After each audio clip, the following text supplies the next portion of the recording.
দর্শক, আসসালামু আলাইকুম। এইচ ব্যাচ পেজের পক্ষ থেকে সকলকে আন্তরিক শুভেচ্ছা জানিয়ে শুরু করছি আজকের প্রোগ্রাম তারুণ্যের সাফল্য গাথা। অনুষ্ঠানে আমার উপস্থিত আছেন এরিস্টো ফার্ম লিমিটেড এর অ্যাসিস্ট্যান্ট ম্যানেজার কোয়ালিটি কমপ্লায়েন্স জনাব এস এম আজহার ইমাম। তিনিও একজন ফার্মাসিস্ট। শুরুতেই স্বাগতম জানাচ্ছি আজহার ইমাম ভাইকে। কেমন আছেন? জি, ভালো আছি। আমরা চেষ্টা করব আমাদের তরুণ দর্শকদেরকে আপনার কাছ থেকে এমন কিছু ইনফরমেশন নিয়ে তাদেরকে দেওয়া, যে ইনফরমেশন গুলোর মাধ্যমে তারা আসলে সুন্দরভাবে তাদের ক্যারিয়ারকে এস্টাবলিশ করতে পারবে এবং কোয়ালিটি অ্যাসুরেন্স ডিপার্টমেন্টে তারা যেন জয়েন করতে পারে, অথবা যারা এই ডিপার্টমেন্টে আসতে চায় তারা যেন সঠিক পরামর্শ পেতে পারে। সেই নিয়ে আজকের প্রোগ্রাম। শুরুতেই আপনার কাছে জানতে চাইবো যে একজন কোয়ালিটি অ্যাসুরেন্স এক্সিকিউটিভ এর মূল কাজগুলো আসলে কি কি? ধন্যবাদ। আসসালামু আলাইকুম। যারা শুনছেন সবাইকে ধন্যবাদ আমার সাথে থাকার জন্য এবং আমাকে কিছু আমার অভিজ্ঞতা শেয়ার করতে সুযোগ করে দেওয়ার জন্য। আসলে আমরা যদি একজন কোয়ালিটি অ্যাসুরেন্স এক্সিকিউটিভ বা একজন কোয়ালিটি কমপ্লায়েন্স এক্সিকিউটিভের রেসপন্সিবিলিটি জানতে চাই, তাহলে আগে আমাদেরকে যেটা করতে হবে, কোয়ালিটি অ্যাসুরেন্স ডিপার্টমেন্টের যে রেসপন্সিবিলিটি সেটাকে ডিভাইড করতে হবে, সাব ডিভিশন করতে হবে। তো যদি আমরা সাব ডিভিশন করি তাহলে আমরা দেখতে পাবো যে মেজর অ্যাক্টিভিটিস অফ কিউএ আমরা যদি বলি, সেগুলো হচ্ছে ইন প্রসেস চেকিং এবং স্যাম্পলিং। এরপরেই আসবে সেমি ফিনিশড এবং ফিনিশড প্রোডাক্ট রিলিজ। এর সাথে থাকবে ডকুমেন্ট কন্ট্রোল এবং ম্যানেজমেন্ট। এবং অ্যাট দ্য ভেরি এন্ড প্রত্যেকটা স্টেজেই যে অ্যাক্টিভিটিটা খুবই ইম্পর্টেন্ট, সেটা হচ্ছে quality management system. Quality management সিস্টেমের আবার কিছু পার্ট আছে, তো আমরা ডিটেইলে আলোচনায় গেলে সেটা আমরা বলতে পারবো বা আমরা জানাবো। তো প্রথমেই আসলে একজন ফার্মাসিস্ট সে যদি কোয়ালিটি অ্যাসুরেন্স ডিপার্টমেন্টে তার রেসপন্সিবিলিটি জানতে চায়, তাহলে তাকে শুরু করতে হবে ইন প্রসেস চেকিং এবং স্যাম্পলিং থেকে। একজন কিউ এক্সিকিউটিভের মেইন এবং প্রাইম রেসপন্সিবিলিটি হচ্ছে ইন প্রসেস চেকিং, বা আমরা যেটাকে বলি আইপিসি, সেখান থেকে। তো আইপিসি যেমন আসলে কি, আইপিসিটা কি? আইপিসি হচ্ছে একটা নির্দিষ্ট টাইম ইন্টারভাল পর পর আমার যে প্রোডাক্টটা রানিং আছে, সেটা সেমি ফিনিশড অথবা ফিনিশড অথবা প্যাকেজিং স্টেজ হতে পারে, সেই প্রোডাক্টের যে ক্রিটিক্যাল প্রসেস প্যারামিটারগুলো থাকে সেগুলোকে চেক করা। এই আইপিসি প্রোডাকশন এবং কিউএ বোথ সাইড থেকেই করা হয়ে থাকে একটা নির্দিষ্ট ফ্রিকোয়েন্সি পর পর। তাহলে প্রশ্ন আসতে পারে, প্রোডাকশন যদি আইপিসি করে থাকে তাহলে কেন কিউএ কে আবার করতে হবে? হ্যাঁ, কিউএ কে আবারও করতে হবে, এটা কাউন্টার চেকিং হিসাবে। ওকে। তো যেগুলো বলছিলাম, এগুলোই হচ্ছে মেইন রেসপন্সিবিলিটি। আর একইভাবে ইন প্রসেস চেকিং এর এবং স্যাম্পলিং করা হয়ে থাকে। স্যাম্পলিং এর রেসপন্সিবিলিটি হচ্ছে আমার কিউসি এবং মাইক্রোবায়োলজির এন্ডের যে স্যাম্পলগুলো আমরা ফরওয়ার্ড করে থাকি আমার বিভিন্ন স্টেজ থেকে, সেগুলোকে কোয়ালিটি অ্যাসুরেন্স এক্সিকিউটিভ কালেক্ট করে ফরওয়ার্ড করে থাকেন। এর পাশাপাশি সেমি ফিনিশড এবং ফিনিশড প্রোডাক্ট রিলিজ দেওয়ার যে ইস্যুটা থাকে, যখন অ্যানালাইসিস হয়ে থাকে, অ্যানালাইসিস শেষের পরে যে সার্টিফিকেট অফ অ্যানালাইসিস কিউসি থেকে এবং মাইক্রোবায়োলজি থেকে প্রোভাইড করা হয়ে থাকে, সেটার বেসিসে এবং ব্যাচ ডকুমেন্ট রিভিউ করার বেসিসে আমরা কিন্তু finished product release for marketing দিয়ে থাকি।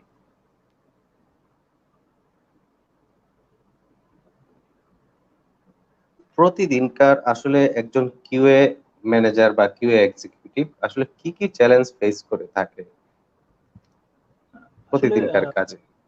ফার্মাসিউটিক্যালস এর সবগুলো সেক্টরই চ্যালেঞ্জিং আমি বলবো। আর কিউএর যদি কথা বলি আমরা, কিউএ তে আসলে মেইন চ্যালেঞ্জটা হচ্ছে কিউএ কে কাজ করতে হয় with the collaboration of all other departments. সেটা প্রোডাকশন হতে পারে, সেটা কিউসি হতে পারে, ভাইয়া, মাইক্রোবায়োলজি আর হতে পারে। একটু ভলিউমটা বাড়ানো যাবে? ওকে, থ্যাংক ইউ। যেটা বলছিলাম যে কিউএ কে কাজ করতে হয় with the collaboration of all departments like production, QC, microbiology, engineering, warehouse.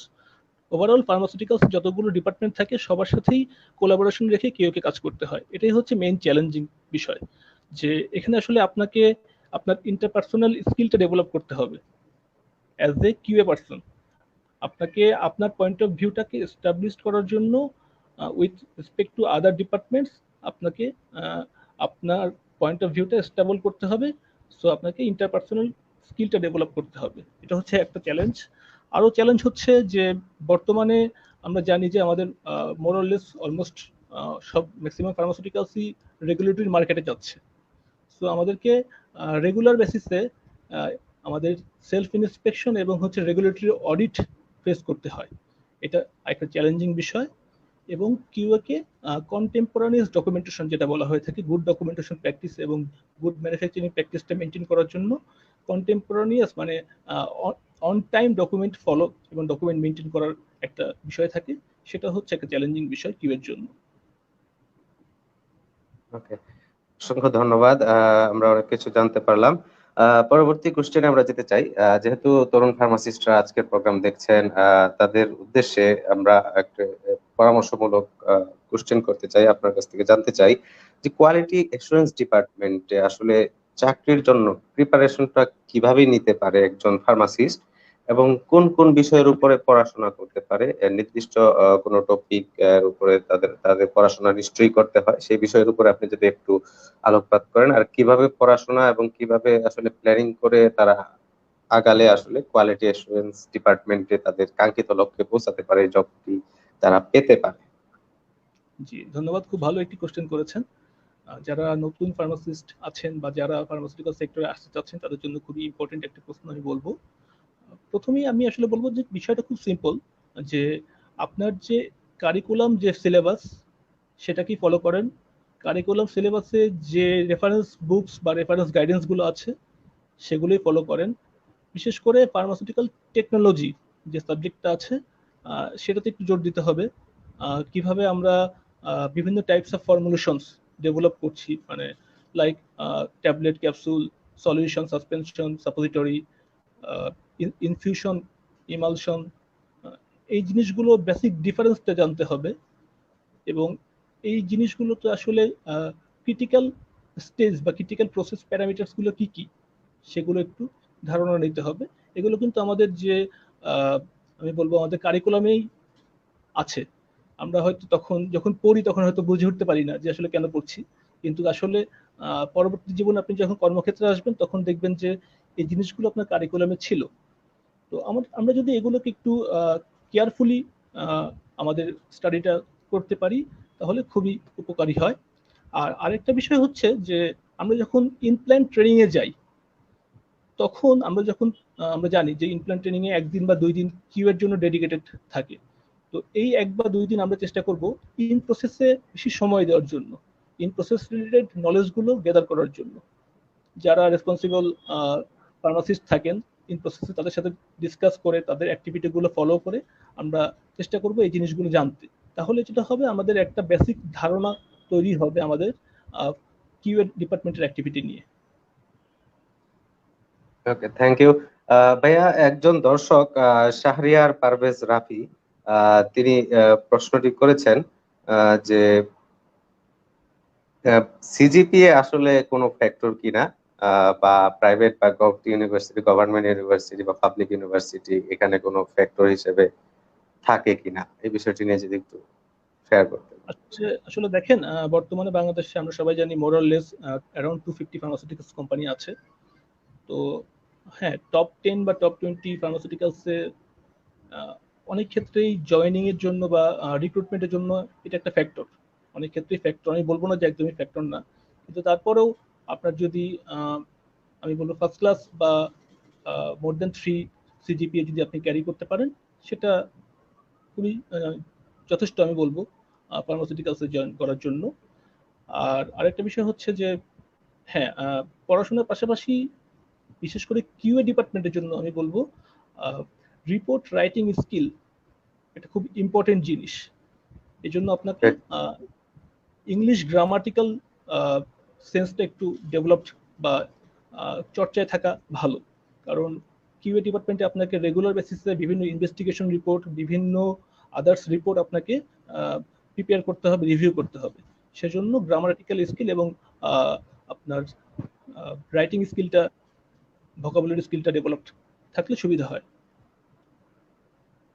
Thank you. একজন দর্শক আবারও শর্টলি মেবি জানতে চাচ্ছেন যে কমন কিছু টপিক যদি শেয়ার করতেন, যে এই টপিক গুলো রিটেন বা ভাইভাতে স্পেসিফিকলি কমনলি করা হয় এরকম কিছু কোশ্চেন। আচ্ছা, কমন কিছু কোশ্চেন যদি আপনি জিজ্ঞেস করেন, আমি বলবো যে আহ, আপনি আসলে যে ফার্মাসিউটিক্যালস জন্য অ্যাপ্লাই করছেন তাদের কোন কোন ধরনের ফর্মুলেশন অ্যাভেলেবল মার্কেটে।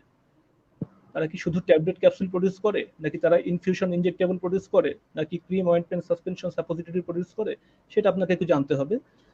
তা এই জিনিসগুলোর বেসিক যে টার্মস গুলো থাকে, প্রিপারেশন টার্মস গুলো, সেগুলো একটা কমন কোশ্চেন। এরপর হচ্ছে আরো কিছু common question, in process control কি, ডিসইন্টিগ্রেশন এবং ডিসোলিউশনের বেসিক ডিফারেন্স কি, ফ্রায়াবিলিটি কি, থিকনেস কি, হার্ডনেস কি, সলিউশন কি, স্টেবিলিটি কি, এই ধরনের জিনিসগুলো প্রায়শই আহ, যারা ফার্মাসিউটিক্যালস এক্সাম দেন তাদেরকে ফেস করতে হয়। অসংখ্য ধন্যবাদ। জিএমপি কি, এই ধরনের জিনিসগুলো। ওকে ভাই, ডাব্লিউএইচও একটা মেবি এসওপি আছে, নিশ্চয়ই এটা কেমন কাজে দেয় আসলে জবের জি, ডব্লিউএইচও প্রস্তুতির একটা ক্ষেত্রে? গাইডলাইন, ডব্লিউএইচও একটা গাইডলাইন আছে, যেখানে জি। আসলে ইন ব্রিফ শুধুমাত্র কিউএ না, ওভারঅল ফার্মাসিউটিক্যালস কোম্পানির সবকিছু নিয়ে ডিসকাস করা হয়েছে। বিভিন্ন টেকনিক্যাল রিপোর্টস তারা রিসেন্টলি টাইম টু টাইম বেসিসে আপডেট করেন। তো আমরা যদি আমাদের জব প্রিপারেশন পারপাসে আমরা এগুলো যদি গো থ্রু করতে পারি, তাহলে খুবই ভালো হয়। খুবই ভালো হয়, আমরা রিসেন্ট টেকনোলজি এবং রিসেন্ট রিকোয়ারমেন্ট সম্পর্কে আপডেট নলেজ গেইন করতে পারি। ভালো, it's better to go through any guideline like WHO, PICS, UGMP. একজন দর্শক নিশ্চয়ই আপনি হয়তো বা চিনে থাকবেন, ফাতেমা খাতুন ডিমা, তিনি কোশ্চেনটি করেছেন যে কিউসি এবং কিউএ এর বেসিক ডিফারেন্স গুলো আসলে কি কি? Very good question. আসলে কিউসি হচ্ছে যেখানে আমরা অ্যানালাইসিস গুলো করে থাকি। কিউসির কাজ হচ্ছে আমাদের ফিনিশড প্রোডাক্ট এবং সেমি ফিনিশড প্রোডাক্টকে অ্যানালাইসিস করে সেটা আমার স্ট্যান্ডার্ড যে স্পেসিফিকেশন থাকে সেটা মিট করছে কিনা সেটা এনশিওর করা। আর কিউ এর কাজ হচ্ছে ইন প্রসেসে আমার যখন একটা প্রোডাক্ট ম্যানুফ্যাকচারিং স্টেজে থাকে, তখন এখানে যে ক্রিটিক্যাল প্রসেসগুলো বা ক্রিটিক্যাল স্টেজগুলো থাকে সেগুলোর কোয়ালিটি এনশিওর করা এবং টাইম টু টাইম স্যাম্পলিং করা এবং সেই স্যাম্পলটা কিউসিতে ফরওয়ার্ড করা,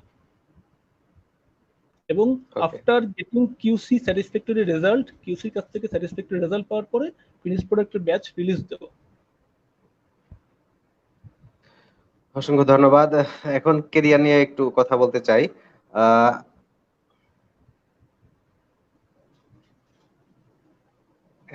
ফার্মাসিউটিক্যালসে আমিও ইন্টার্নশিপ করেছি। তো ইন্টার্নশিপ করার সময় আমি যে জিনিসটা দেখতে পেয়েছি, যে ডিসপেন্সিং থেকে শুরু করে প্রোডাক্ট ফাইনালি স্টোরে যাওয়ার আগ পর্যন্ত টোটাল প্রসেসটাই একটি করে সিগনেচার কিন্তু কিউএ এক্সিকিউটিভ বা কিউএ ম্যানেজারকে দিতে হয়।